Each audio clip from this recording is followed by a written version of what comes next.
Greetings. I come across a video which I would like to share with you. It is by the Christian Nationalists, entitled Bring Back Public Hangings. Now, the reason why this caught my attention is because I am seeing a pattern, a repetition. And as we know, repetition deepens impressions. And when we see them talking about things like that, which before they used to keep in the closet, we have to pay attention, as we were told to pay the attention of the prophecies of Daniel and the Revelation. And this was by Jesus himself. Bring back public hangings. And in all of those videos that I found where the Christian Nationalists are talking about bringing back public hangings in the public square, and those are always associated with Sunday law, the family, or abortion, which has also to do with the family. Now, before I play that clip for you, the current clip, I want to show you, and I want to play a few other clips for you, which we have played before, but you will see a pattern here before we get to that clip in question. Notice how they want to enforce religious laws, and they even said to us in one of the clips that Sunday law, Sabbath laws, blue laws will be a danger to our enemies. Let's begin here. Patterns that that encourages family worship or some kind of family Christian instruction. They have those social aspects. But then there's also the legal aspects as well, that there would be a day of rest, that there would be Sabbath day. I think that's the most fundamental, the first law that our country should bring back at the county or state levels should be a Sunday blue law. And that should be to restrict ordinary commerce so that people would be encouraged to attend church. That's the first step legally. But that's another way that people act. They elect people to office, and that office is an office of God for the good of the people. And one of those things should be that they act for the Christian good of the people. It depends. I mean, the left would if they could look at the law books from the founding of our nation, they would say, well, that's a Christian dictatorship. Yeah. We had Sabbath laws, right? No working on Sunday. This is legislated. Yeah. Right? We had Sabbath laws. We had blasphemy laws. They were actually prosecuted throughout our history, right? And that's up until just a few decades ago. Yeah. And so, was that a dictatorship? No. That was an experiment in the freest nation in the entire world. But it was a free Christian nation, yeah. Right? And so, will it be like a dictatorship? No, but it will be dangerous for our enemies. Mm-hmm. Yeah. So, and what I mean by that is that the leftists who in the entire world, but it was a free Christian nation, yeah. Right? And so, will it be like a dictatorship? No, but it will be dangerous for our enemies. Mm-hmm. Yeah. So, and what I mean by that is that the leftist who wants to hold on to abortion as a sacrament? No, sorry, yeah. Sorry.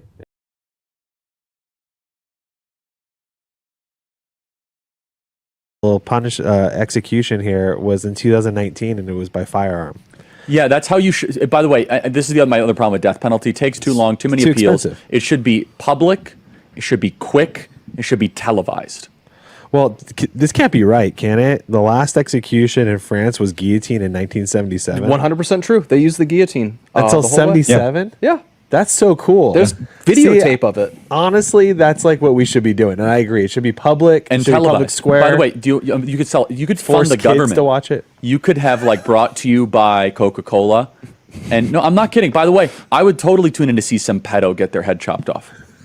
Convicted by a jury of your peers. That's going to get. No, I'm talking about a real thing. I'm not talking all about executions in Belarus are by firearm. That's not a choice or anything. Andrew's saying don't make kids watch it, and I think the absolute I think opposite. At a certain age, it's an initiation. 16, if you can drive, you can watch it. No, but hold on. Not even 16. If all of a sudden you look at some of these savages, like in Indiana, there was this guy that went in and killed a pregnant woman and her 3 kids. Yeah. And you know what? I want to watch that execution. That'll make my day better. I want to see him on a public block and get him be publicly executed.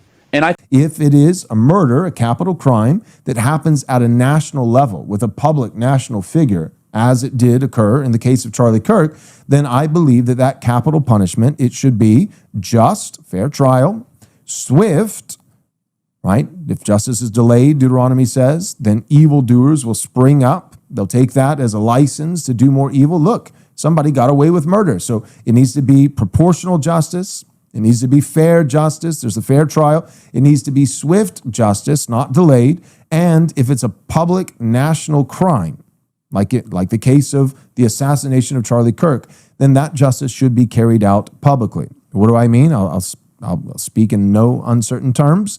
I believe that Charlie Kirk's murderer should be put to death and that his execution should be publicly, nationally televised.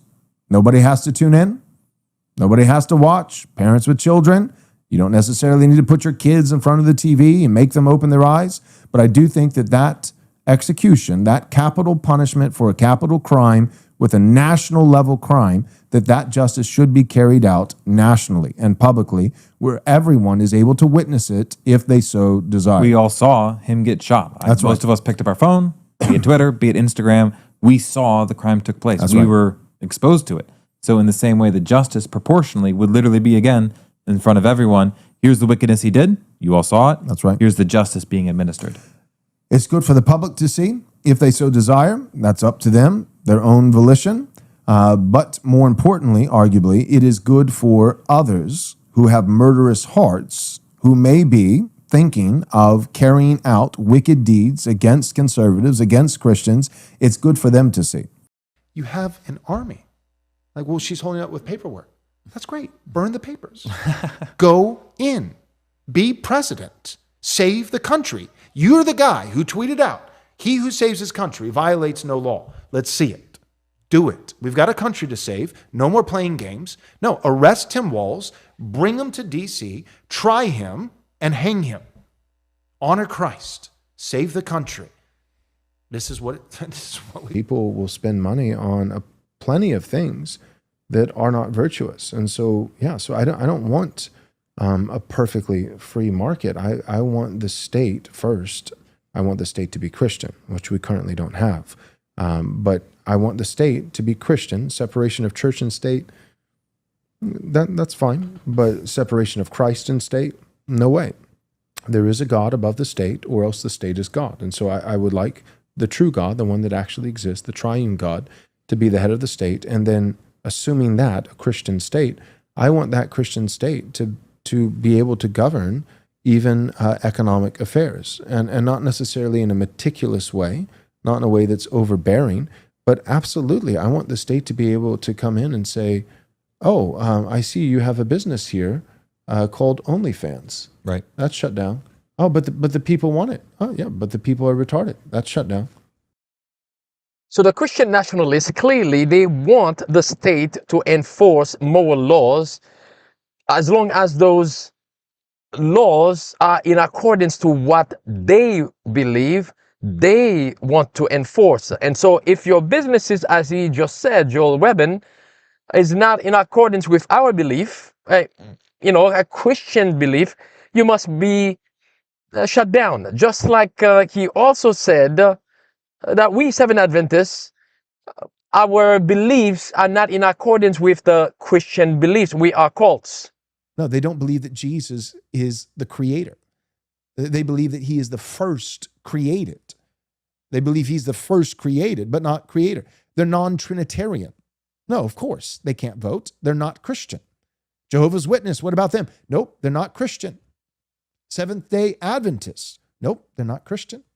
It is a cult. Okay.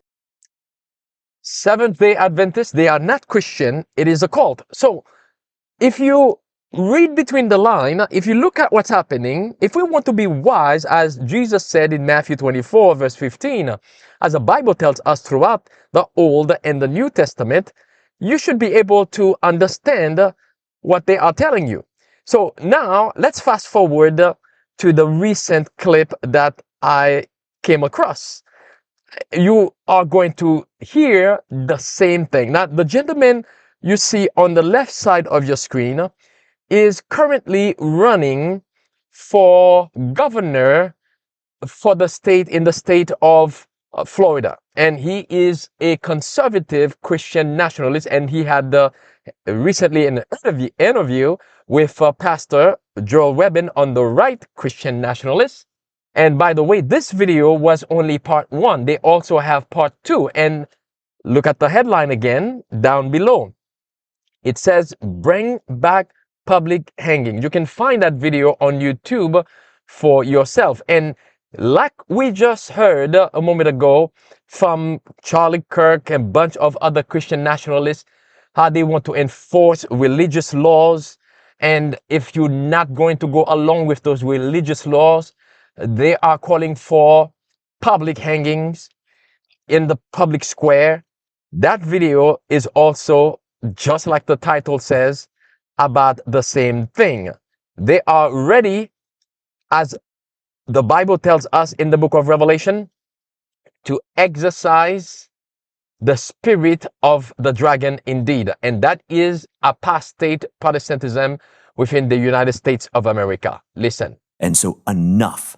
Performative, not Fox News, but guess what? Public hangings, sure. Why wouldn't we want that performance? High noon on Sunday. You do that once, it'll never happen again. You bring public hanging, high noon on Sundays. Now remember, in the video, he was talking about abortion, penalties for abortion.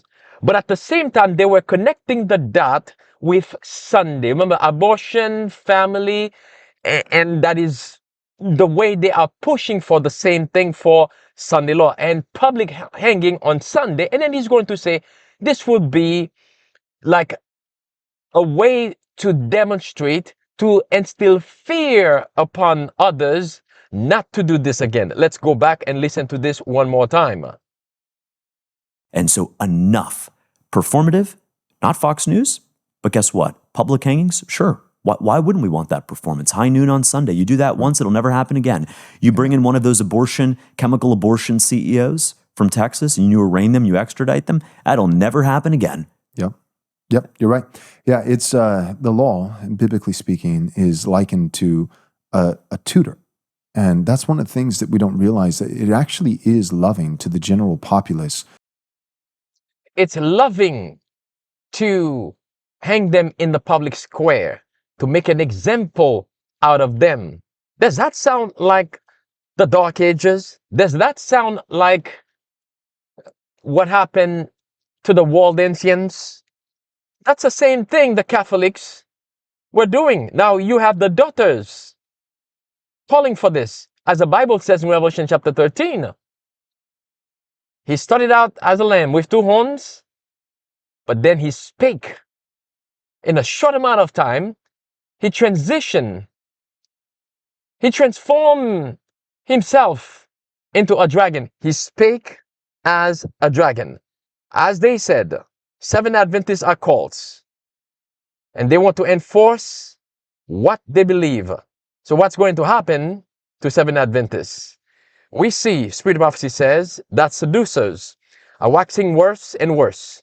We see the world working to the point of establishing by law a false Sabbath and making it a test for all.